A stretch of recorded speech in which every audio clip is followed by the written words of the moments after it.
Hi everyone, welcome. My name is Katrina. I'm a fourth year social work student at Ryerson University, and this is our fifth session for our book club on the book Sister Outsider, Essays and Speeches by Audre Lorde. So I've included the table of contents here, and at the bottom you'll see 4 essays are bolded, and those are the 4 essays that we'll be talking about today. So let's begin. The first essay we'll be talking about is The Uses of Anger, Women Responding to Racism. So the main themes that I pulled out are racism and anger.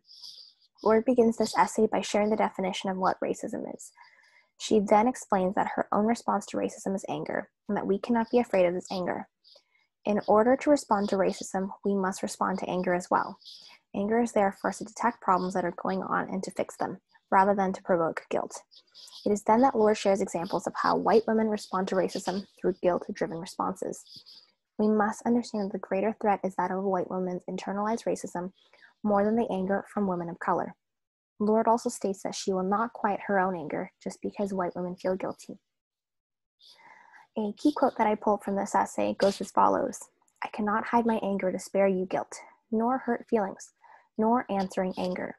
For to do so insults and trivializes all our efforts. Guilt is not a response to anger, it is a response to one's own actions or lack of action." Said by Audre Lorde on page 129. The next essay we'll be talking about is Learning from the 60s. In this essay, Lorde reinforces one of her earlier arguments that there is no such thing as new ideas. Rather, there are new ways of viewing old ideas. In this essay, she references both Malcolm X and Martin Luther King Jr. while discussing how in the 1960s, there was a greater demand for radical change quickly from activists of that time. Lorde argues that instead, oppressed people, regardless of what they're being oppressed by, must learn to accept their differences. The idea that revolution and change is led by one singular incident is no longer true. Another key quote that I pulled from this essay goes as follows: "The 60s should teach us how important it is to not lie to ourselves, not to believe that revolution is a one-time event or something that happens around us rather than inside of us." Said by Audre Lorde on page 140. The next chapter that we'll be talking about is Eye to Eye, Black Women, Hatred, and Anger. The main theme of this essay is anger. Lorde begins this piece by again bringing attention to the idea of anger and its expression. Lorde shares that though Black women are not primarily responsible for her anger, she still disproportionately targets it at them. She shares how through her own experiences growing up, she internalized the hatred and mistreatment of Black women, and in turn treated other Black women as such. This essay is broken up into 5 parts that all engage with internalized anger that Black women experience. She talks about how anger plays a role in a Black woman's relationship with their children or even with each other. Another key quote that I pulled from this essay goes as follows: "Every Black woman in America lives her life somewhere along a wide curve of ancient and unexpressed angers." Said by Audre Lorde on page 144.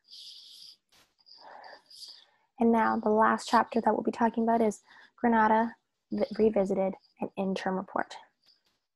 This last essay details Lorde's first trip to Grenada in hopes to finding her metaphorical home, as this was her mother's native country. Lorde makes 2 trips, one in 1979 prior to the coup and one after the US invaded. She talks about the differences from both visits. The first visit, she shares positive experiences, while the second visit, she talks about the negative changes that came with it. Lorde discusses Grenada's accomplishments during the socialist revolutions and about how the US invasion destroyed these accomplishments.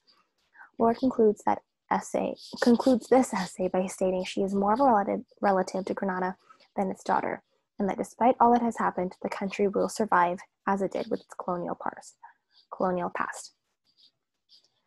And one final quote goes as follows: "I also came for reassurance to see if Grenada had survived the onslaught of the most powerful nation on earth.